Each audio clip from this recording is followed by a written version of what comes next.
No one remembered when the lamps at Dino's place had gone dark. Some said it was 5 winters ago. Others swore it had been longer. Time moved strangely in that part of the territory, where the hills rose bare and stubborn, and the wind carried rumors farther than truth. What everyone agreed on was this: the house on the hill had not shown a light in years. Not a candle, not a lantern, not even the dull glow of a banked fire. It sat above the valley, like a closed eye. Dino lived there alone, 30 years old, and already worn thin by living. His ranch had once been meant for horses, good horses, strong-boned and quick, but neglect had a way of creeping in when a man stopped caring whether morning came or not. Fence rails leaned at tired angles. The barn roof sagged under old snow. A handful of horses still lingered, half wild now, ribs showing through winter coats, coming and going as they pleased. Dino did not name them anymore. He rose before dawn out of habit, not hope. He split wood, mended tack, and checked the animals without speaking a word. Some days he did not hear his own voice at all. Other days he wished he could forget what it sounded like. Once he had been a dangerous man. Gold theft had paid better than honest labor, especially if you knew how to disappear into the hills before the law caught your scent. Dino had been good at that, too good. He'd learned to read the land the way other men read scripture, learned which creeks hid footprints and which rocks shattered a man's trail into nothing. Then he'd met his wife. She had laughed too easily for a man like him, trusted too freely. When she told him she was carrying a child, something in Dino cracked open that he hadn't known was there. He tried to leave the old life behind, tried being careful, tried being clean. It hadn't been enough. She died in childbirth, on a cold night much like this one, the baby following her into Watson's before dawn ever saw. Dino buried them himself beneath a cottonwood at the edge of the hill. After that, the world narrowed to chores and shadows. He stopped lighting lamps because there was no one left who needed to find their way home. The house stayed dark, and the people in the valley learned to avert their eyes. That night, the storm came in fast. Snow drove sideways, cutting the air like ground glass. The wind found every crack in the walls and worried at them, howling as if it meant to tear the place apart piece by piece. Dino sat at the rough-hewn table with his coat still on, a cup of cold coffee untouched in front of him. The fire had burned low. He hadn't bothered feeding it. Then he heard it. Not the wind, not the horses shifting outside. A knock. It was so soft at first that he thought he'd imagined a still sound swallowed by the storm. He held his breath, listening. The knock came again, clearer this time. 3 raps. Careful, uncertain. No one knocked on his door. Dino stood slowly, his chair scraping the floor. His hand went to the old revolver by habit, though he didn't lift it. He crossed the room and pulled the door open a few inches. The cold rushed in, sharp enough to steal breath. On the porch stood a little girl, no more than 7 years old. Snow clung to her hair and eyelashes. Her coat was too thin for weather like this, and her boots were soaked through, leaving dark crescents on the warped boards. She held her hands together tight at her chest, as if bracing herself against more than the cold. She looked up at him without crying. "I'm sorry," she said, her voice steady but small. "I didn't think anyone lived here." Dino stared at her, stunned by the simple fact of her being there. A child, alone, at his door. "What are you doing out in this storm?" he asked. His voice came out rough, unused. "My mama," the girl said. "She's hurt." Something in her eyes, a sharpness, a knowing that didn't belong to someone so young, cut through him. "Where is she?" The girl swallowed. "Down the slope." She fell. "The snow keeps covering her." Dino hesitated. In that pause lived every reason to turn away. The law, the past, The certainty that anyone connected to him ended up worse for it. The house had stayed dark for a reason. The girl shifted on her feet, the cold finally beginning to reach her bones. "Please," she said. Not begging, just stating a fact. "She's got a baby in her belly." Dino closed his eyes. Then he turned back into the house. He moved as if afraid he'd change his mind, crossing to the wall where an old lantern hung unused, its glass clouded with dust. His hands shook as he poured oil into it. He struck a match. The flame flared, small and defiant, and for a moment, he simply watched it burn. Light spilled onto the porch for the first time in years. The girl blinked, startled by the sudden glow. Dino pulled his coat tighter around her shoulders. "What's your name?" "Linda." "All right, Linda," he said, lifting the lantern. "Show me." They stepped into the storm together. The wind fought them every step of the way, snow rising to Dino's knees as they moved down the hill. Linda led without hesitation, her small boots finding a path he wouldn't have seen. Near a stand of scrub juniper, she stopped and pointed. "There." Dino dropped to his knees, brushing snow away with bare hands. Beneath it lay a woman, curled on her side, one arm wrapped protectively around her swollen belly. Her face was pale, lips tinged blue. When Dino touched her shoulder, her eyes fluttered open. "Please," she whispered, "my baby." "That's all right," he said, though he didn't know if it was true. "I've got you."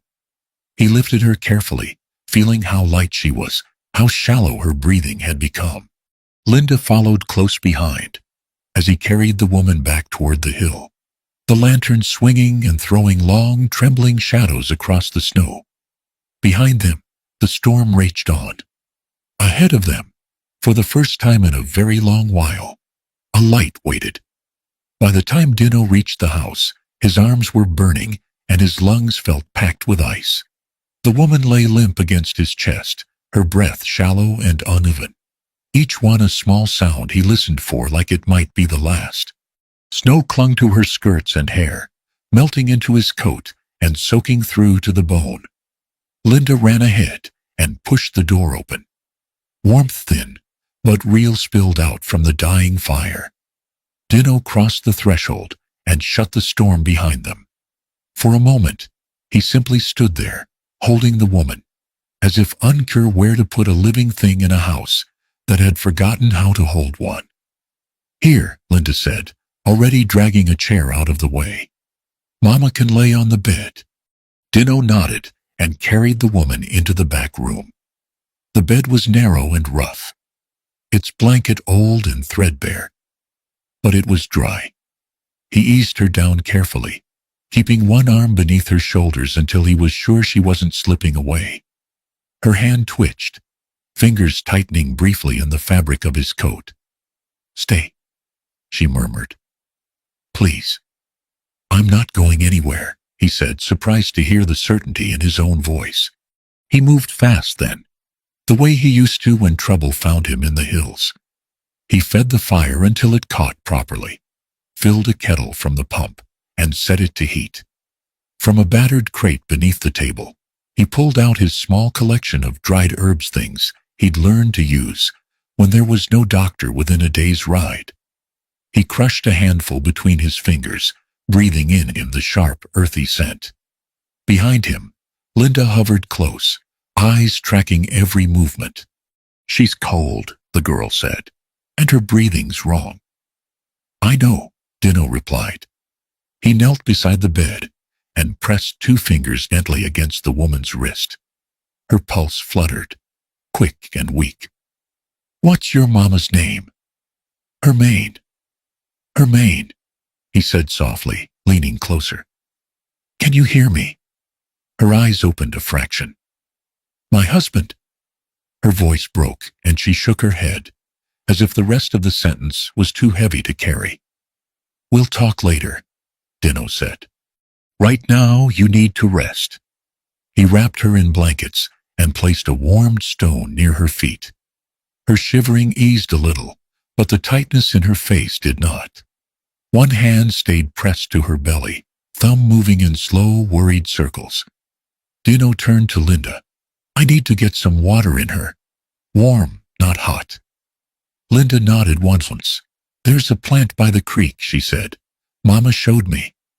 The leaves long and soft. You boil them and drink it slow.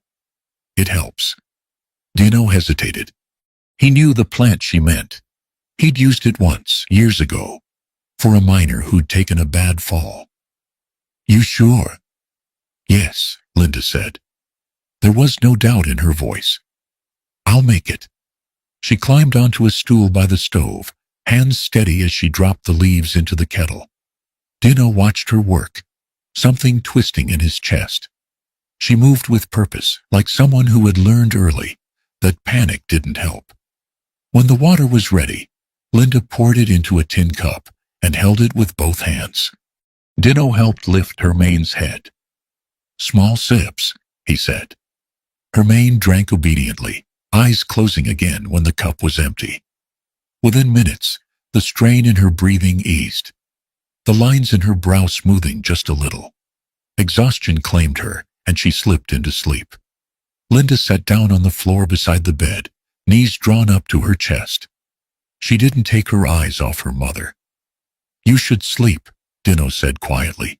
"There's time now." Linda shook her head.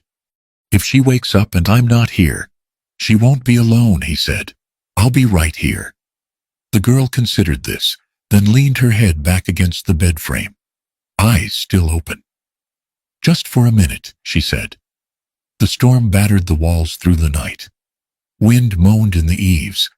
Snow piled higher against the door. Dino kept the fire going, feeding it with careful hands. He checked Hermaine's breathing every few minutes, counting each rise and fall of her chest. Linda never fully slept. When her eyes closed, they fluttered open again almost at once. Once, when Hermaine stirred and murmured in her sleep, Linda was on her feet in an instant, reaching for her mother's hand. "She's all right," Dino said gently. Linda nodded but didn't sit back down. Near dawn, the storm began to weaken. The wind lost its edge, the snow falling straighter, wetter. Gray light crept through the small window, revealing the room in full. The cracked walls, the patched blankets.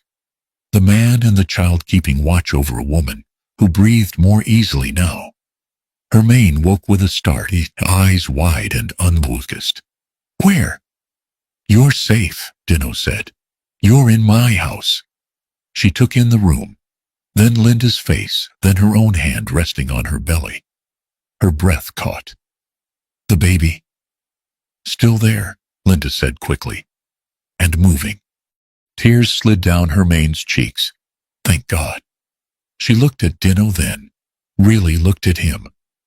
"You brought us here." "Yes, ma'am." "Thank you," she said, the words tumbling out in a rush. "I don't even know your name." "Dino." She nodded, committing it to memory. "You saved us." He shook his head. "The storm hasn't decided that yet." Hermaine managed a small smile. "Still, thank you." Later, when she was stronger, she told him the rest. How she, her husband, and Linda had been traveling alone, hoping to reach a place where they might start over. How the dogs had come first, how the snow had followed, how her husband had turned back to draw danger away from them.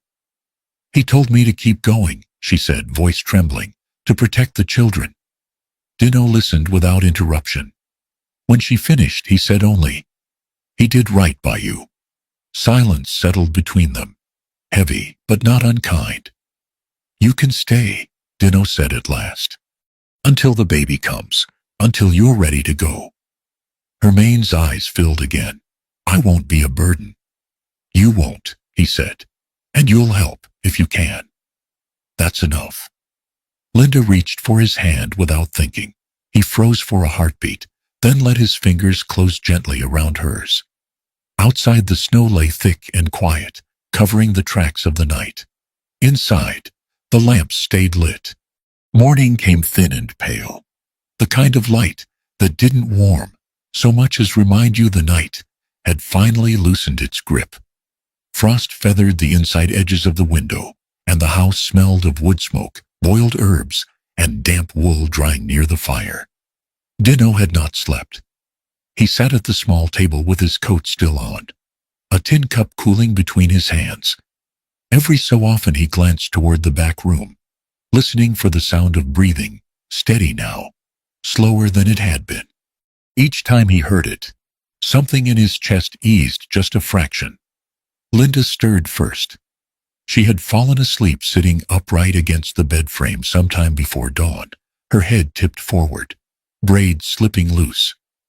When she woke, she straightened at once, eyes snapping to her mother. "Mama?" she whispered. Hermione turned her head slightly. "I'm here," she said, her voice hoarse but present. "You stayed up all night." Linda nodded, as if that were the most natural thing in the world. "You needed me." Dino watched the exchange from the doorway. He'd seen tough men bleed out on cold rock without a sound, but there was something about that simple sentence that hit him harder than any of it. He cleared his throat. "You hungry?" Linda considered this, then shook her head. "Mama needs to eat first." "I can manage," Hermione said. She pushed herself up a little, wincing. Dino was there in 2 steps, steadying her with a hand at her shoulder. "Slow," he said. "You took a hard fall." She nodded, catching her breath. "Linda told me about the tea." "Thank you." "She told me," Dino corrected gently. Hermione smiled faintly and looked at her daughter. "You remembered." Linda shrugged. "You always said remembering is the same as helping." Dino turned back to the stove, busying himself with cornmeal and dried beans. It had been a long time since he'd cooked for anyone but himself. He measured by instinct, poured water until it felt right, stirred until the smell filled the room. They ate quietly. Hermione took small bites, one hand resting on her belly. Linda sat close, watching her mother's face with a seriousness that belonged to someone twice her age. When the bowls were empty, Dino set them aside. "I'm going to check the horses," he said. "I won't be far." Linda nodded. "I'll stay with Mama." Outside, the world was hushed under fresh snow. The storm had passed, leaving the land scrubbed clean and aching with cold. Dino moved through the corral, checking fences, breaking ice in the troughs. The horses watched him warily, their breath steaming in the air. For the first time in years, he noticed how quiet it was, without the wind screaming at his ears. Quiet enough to hear his own thoughts, which he didn't much care for. When he came back inside, Linda was kneeling by the hearth, adding a stick to the fire the way he'd shown her. She looked up, proud. "I didn't let it go out." "I see that," Dino said. "Good job." Hermione was sitting up now, a blanket wrapped around her shoulders. Color had returned to her cheeks, though she still looked worn thin. "I don't know how we'll ever repay you," she said. Dino shook his head. "You don't owe me anything." She studied him for a moment. "People don't usually help strangers like this." "People usually don't knock on my door," he replied. A hint of a smile crossed her face, then faded. "My husband would have thanked you himself if he were here." Dino swallowed. "You said he stayed behind." "Yes," she said softly. "The dogs came out of nowhere. He told me to take Linda and keep moving. I didn't want to leave him." Her fingers tightened in the blanket, but he wouldn't let go of my hand until I promised. Silence filled the room. Linda slipped her hand into her mother's. "He was brave," Dino said at last. "That matters."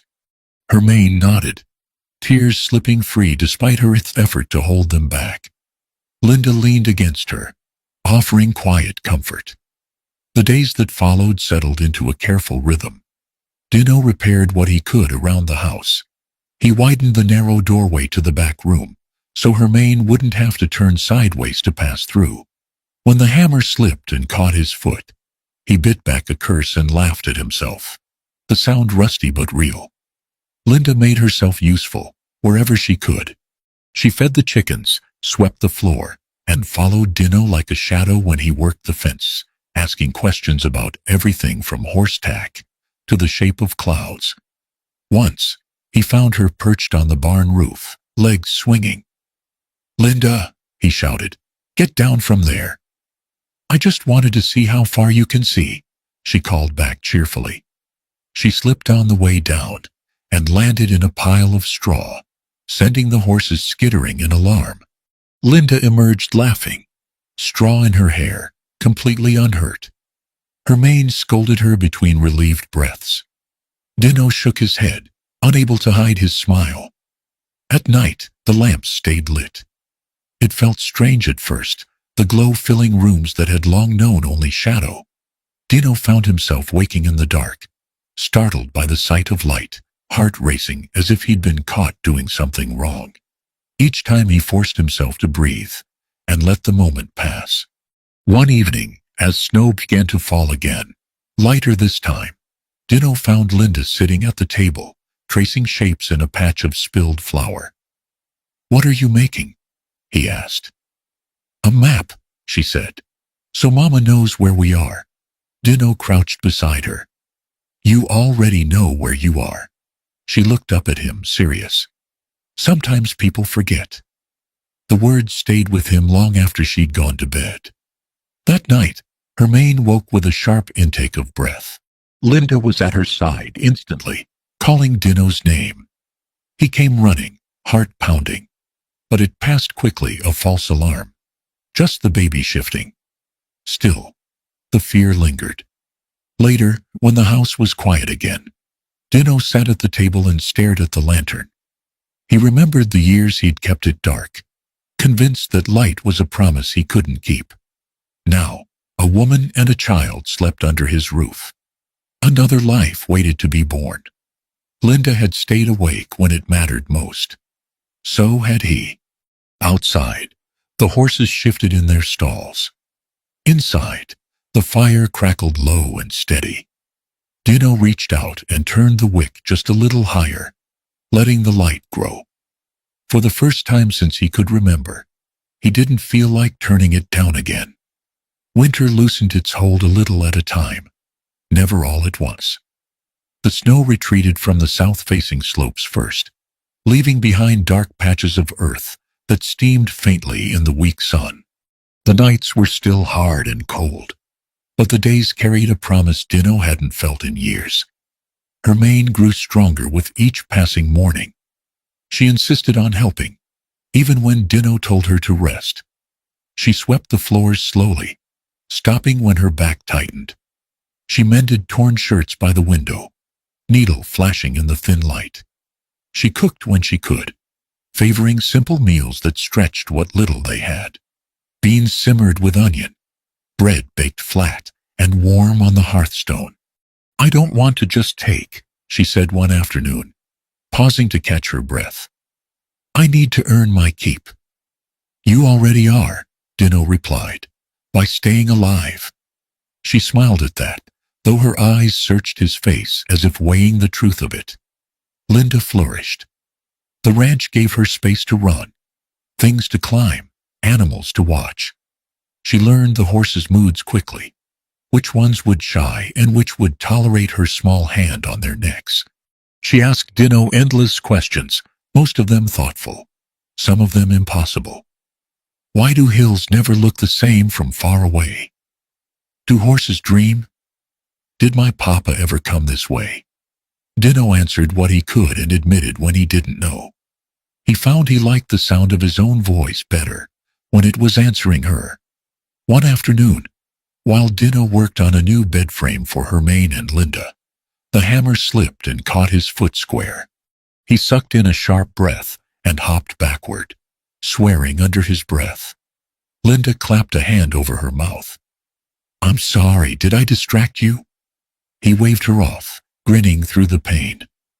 "If that's the worst thing that happens today, I'll count myself lucky." Hermione shook her head from the doorway. "You should be more careful." "Hard habit to learn at my age," he said. That evening, Linda climbed onto the roof again, chasing a breeze that smelled faintly of thawing earth. This time she slipped for real, tumbling off the edge and landing in the hay pile below with a muffled thump. The horses scattered, snorting and stamping. Dino's heart stopped. He ran, ready for the worst, only to find Linda sitting upright, laughing so hard she could barely breathe. "I flew," she declared. Her mane pulled her into a fierce hug, scolding between tears. Dino turned away, to hide the way his hands were shaking. As the weeks passed, something unspoken settled among them. Dino found himself listening for their footsteps when he returned from the fields. He caught her mane watching him sometimes, her expression thoughtful, as if she were seeing him not as the man he had been, but as the man he was trying to be on. One evening after supper, she spoke. "My husband," she said quietly, hands folded in her lap. "He believed in starting over." Dino looked up from the table. "Most people do. They just don't always get the chance." "He would have liked this place," she said. "The quiet, the way the sky feels bigger." Dino nodded. "He sounds like a good man." "He was," she said. "And so are you." The words hung between them, gentle but heavy. Dino didn't answer right away. When he did, his voice was low. "I wasn't always." She met his gaze steadily. "Neither was I, in some ways. We're here now. That counts." He wanted to believe her. The baby grew restless as spring edged closer. Her mane's nights were broken by discomfort and dreams she couldn't quite remember upon waking. Linda slept curled against her, one arm draped protectively across her mother's belly, as if she could shield the child within by sheer will. Dino prepared as best he could. He repaired the wagon, checked the path to town, counted supplies. He made sure the lanterns were filled and ready. The thought of what was coming sat in his chest like a stone. One night, rain swept in from the west, pounding the roof and turning the yard to mud. Thunder rolled across the hills, distant, but insistent. Her mane cried out. Dino was at her side in an instant. "It's time," she said through clenched teeth. He saddled the horse without thinking, rain soaking him through as he rode hard for town. The road was slick, the darkness thick, but he pushed the horse on, every fear he'd buried clawing its way back. By the time they returned with the midwife, her mane was exhausted and pale. Linda stood her ground at her mother's side, refusing to leave. The hours blurred together, pain, prayer, whispered encouragement. Dino waited outside the room, counting his steps. He had faced men with guns and storms that could kill a man outright, but nothing had ever made him feel so helpless. Then, at last, the sound came. A cry. Strong, alive. Dino sagged against the wall, breath shuddering out of him. The midwife emerged smiling. "A boy," she said. "Healthy as they come." Linda burst into tears, laughing through them. Her mane held the child close, eyes shining with wonder and relief. For a moment, the world felt right. That feeling did not last long once they went into town. People stared. Whispers followed. Words like improper and shameful drifted through the air. Some said Dino was raising another man's family. Others spoke worse of her mane, their voices sharp with judgment. Dino bore it in silence, jaw set. Her mane kept her chin high, but the hurt showed in her eyes. Then Linda stepped forward. "That's not true," she said, her voice clear and steady. "My papa died protecting us. Dino saved us. That's all there is." The street fell quiet. One by one, eyes dropped. Apologies came, halting and awkward. Bread and milk appeared at the door the next day. Then eggs, then a blanket. The village elder offered Linda a place in the schoolhouse. That night, as the lamps glowed warm and steady, Dino watched her mane rock the baby by the fire, Linda leaning close. The house felt full in a way it never had before. 3 lives under one roof. And for the first time, Dino allowed himself to think that maybe, just maybe, that was exactly how it was meant to be. The first weeks after the baby's birth passed in a blur of sleepless nights and small, necessary miracles. The boy was strong, loud when hungry, quiet only when held close against his mother's chest. Dino had not known what to do with an infant, but he learned quickly how to warm bottles, how to pace the floor in the dark when nothing else would settle him, how to recognize the different cries. Hermione watched him with a mixture of gratitude and something softer, something she never named. Linda took her new role seriously. She announced herself the baby's protector, hovering close whenever anyone else held him, correcting Dino when she thought he was rocking too fast or too slow. "He likes it better when you walk," she told him, "not stand." Dino obeyed without complaint. For a while, the ranch felt like it existed outside the rest of the world. Snow melted into mud, mud dried into rutted earth. Grass pushed through where winter had pressed hardest. Dino repaired fences and began training the horses again, coaxing them back into usefulness, with patience he hadn't known he possessed.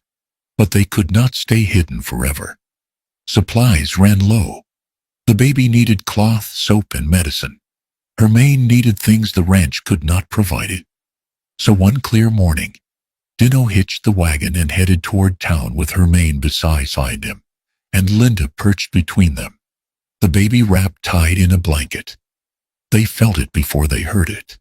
The looks, the sudden hush as they passed, conversations lowering into whispers that followed like shadows. "Isn't that him? He's the one on the hill.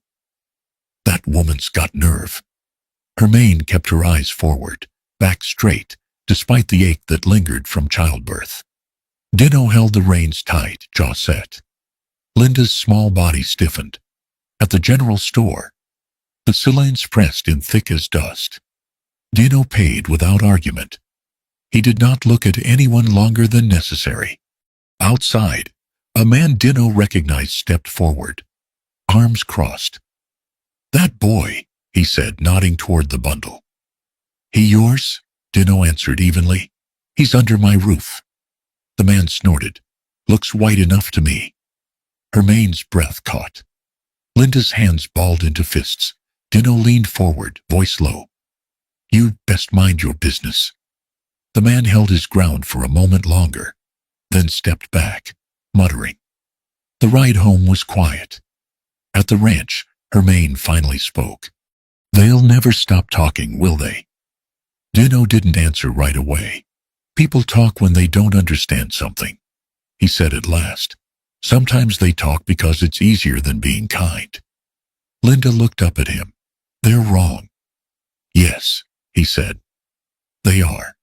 The weeks that followed tested them. Every trip to town brought the same murmurs, the same sideways glances. Some people offered kindness quietly, slipping eggs or bread into Hermione's hands when no one was watching. Others made sure their disapproval was seen. Dino felt the old anger stir, sharp and dangerous. The part of him that had once answered insult with violence stretched awake, restless. But every time he felt it rise, he looked at the house on the hill, at the lamp glowing in the window, at Linda's laughter drifting out into the yard, at Hermione standing in the doorway with the baby on her hip. And he chose differently. One afternoon, a group gathered outside the store as Dino loaded supplies. Voices rose. Accusations flew. Hermione stood frozen, the baby fussing against her shoulder. Then Linda stepped forward. She was small, barely reaching the grown folks' elbows, but her voice carried. "My papa died so we could live," she said loud and clear. "Dino saved us, when no one else would. That doesn't make him bad. That makes him brave." The words cut clean through the noise. No one spoke for a long moment. A woman wiped her eyes. The man who had questioned Dino earlier looked away. Later that evening, someone knocked on the door of the house on the hill. Then another. "Bread," goat's milk, a sack of flour. Awkward apologies, spoken and unspoken. The village elder came himself the next day. He cleared his throat and spoke plainly. The girls got sense. We could use that in the schoolhouse. Hermaine's eyes filled. Linda stood tall, pride shining on her face. That night, Dino sat alone on the porch after the others had gone to sleep. The lamp burned steady beside him. He stared out across the land, thinking of the man he'd been, the man he was becoming. For the first time, the weight of other people's words felt lighter than the weight of his own choices. And that, he realized, made all the difference. Spring did not arrive all at once. It came the way healing did, slow, uncertain, and easily missed if you weren't paying attention. The first sign was the sound. Water, moving again. Dino heard it early one morning while repairing a gate at the edge of the pasture. The creek that had lain silent under ice all winter was running again, thin but determined, cutting a narrow path through mud and stone. He stood there longer than necessary, listening, his hammer forgotten in his hand. Life insisting. The ranch followed suit. Grass pushed up between the fence posts. The horses filled out, coats shedding in dull clouds that drifted across the yard. Dino began taking them out again, riding the perimeter, fixing what winter had broken. He worked harder than ever, not out of punishment this time, but out of care. Inside the house, the days found their own rhythm. Her mane grew stronger, her color returning, her movements as sure again. She cooked more now, filling the rooms with the smell of stew and fresh bread. She sang softly while she worked, songs her husband had loved, songs Linda knew by heart. The baby Tomas, they named him, thrived. He slept better at night, his cries fewer and farther between. Dino learned how to hold him just right, one large hand steady against the small warm weight of him. Each time Thomas wrapped his fingers around Dino's thumb, something inside Dino loosened, just a little more. Linda started school. She walked into town each morning with her head high, books hugged tight against her chest. At night, she came home full of stories, of letters learned, of sums solved, of questions asked that no one else had thought to ask. Dino listened from his chair by the fire, pretending not to be proud, failing badly one evening. As the sun sank low and painted the hills gold, Hermione joined Dino on the porch. They sat in silence, listening to the horses shift in the corral, to Linda's laughter drifting from the yard where she chased fireflies. "You didn't have to do any of this," Hermione said at last. "You could have sent us on our way." Dino kept his eyes on the horizon. "I know." "Why didn't you?" He considered the question carefully. "Because the night you knocked on my door, I realized something. I'd been living like the world had ended, but it hadn't. I just stopped answering when it called." Hermione nodded slowly. "And now I answer." She reached out, her hand resting lightly over his. He did not pull away. Summer came warm and generous. Travelers began stopping by the ranch again, drawn by the sight of a steady light on the hill and the promise of water and rest. Dino offered what he could: coffee, a meal, a place to sleep in the barn. He asked few questions. Most folks didn't ask him any either. The house no longer felt too small. One night, after the others had gone to bed, Dino stood alone in the kitchen, staring at the lantern on the table. He remembered the years he'd kept it dark, convinced that light was something he no longer deserved. Now, he knew better. He lit it, not because he was afraid of the dark, but because someone might need to find their way.